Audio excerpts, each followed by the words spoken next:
Hello everyone, Preston Combs, Flatstick Academy here, and going to run through a recap of a recent lesson I did with a high school player named Jack. He's a high 70s shooter and was struggling with his start lines, oftentimes experiencing a two-way miss here. So we're going to chat about some of the things that we did using a constraint-led learning tactic, creating a good visual picture for him, and some of the details behind the after stroke, since I posted a video of that on Instagram and few people had questions about what they were actually looking at. So I'm going to take a look at the before video on the left-hand side, and most of the issues that Jack experiences in his stroke started in transition, notably as he got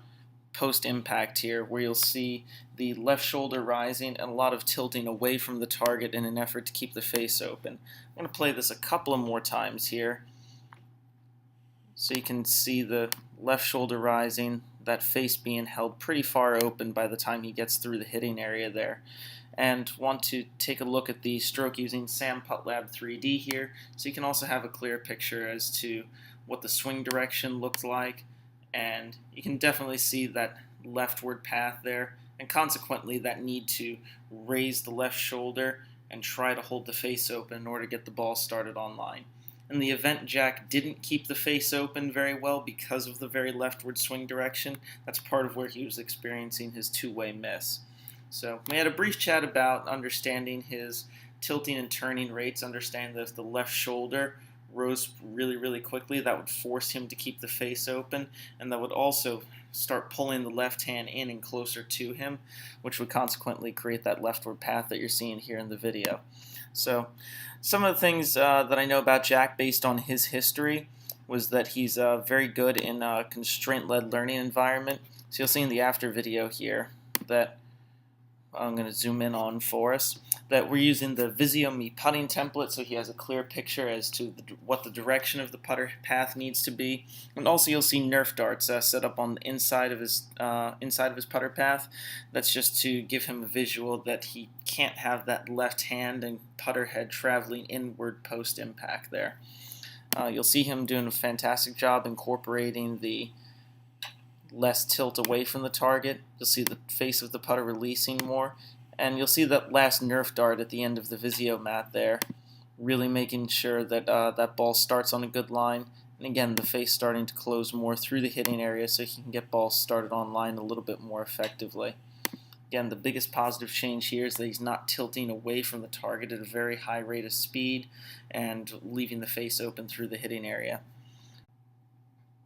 So again, this approach here with the Visio-Me putting template and the Nerf darts were meant to create a constraint-led learning environment. From having done a lot of full swing lessons with Jack, I know he responds well to stuff being in the way and wanting to problem solve on his own. So again, after a brief discussion of the tilting versus turning concept, a lot of the pieces he was able to put into place on his own, with me just slowly adding things that he needed to achieve or avoid during the putting stroke. We'll take a look at the after version of the stroke here on the right-hand side of the screen, and you'll see a very linear arc, a definite change from what he was doing before, where he was fighting that leftward swing direction. A few people had commented on my Instagram post earlier about the type of stroke, citing that looked very straight back and straight through, and I could probably see in the second half of the left video where that might come from, but you'll see a very square face, a very neutral path, and the path direction at impact at the bottom of the chart there on the left looks pretty linear, but again, just wanted to clarify that it wasn't out to out or straight back, straight through. I've had more players run through the putting studio with that straight back, straight through concept in the forefront of their mind, and it's really just I haven't seen anybody achieve it effectively, and it's created more problems and done more harm than good for most folks. So back to the video on the right, you'll see that putter head traveling inside the target line on the way back, again inside that red target line, and compared to the putting stroke from before, which I'll also pull up here on the left side, you'll see that the arc's very different in shape, and the right one providing a lot more stability for Jack to be able to produce the results that he's looking for here at the end of the day. Do want to point out that the Strike is still a little bit low in the putter face. He has a lot of rise, but at least he's catching a little bit closer to center now. A lot of things that we did to change this pattern during the first lesson, so I didn't want to tackle the strike point right away, but it's something that we'll be addressing here in the future for sure. And one last look at the video on the right-hand side of the screen here. So as we take one final look at that new impact position that Jack has created because we've worked on the tilting and turning rates in a constraint-led learning environment, really improving his face control through the hitting area and neutralizing that path number here. He's going to see a lot more start lines and has a practice plan built for him with the VisioMat to help encourage some of the progress that we made thus far in the lesson.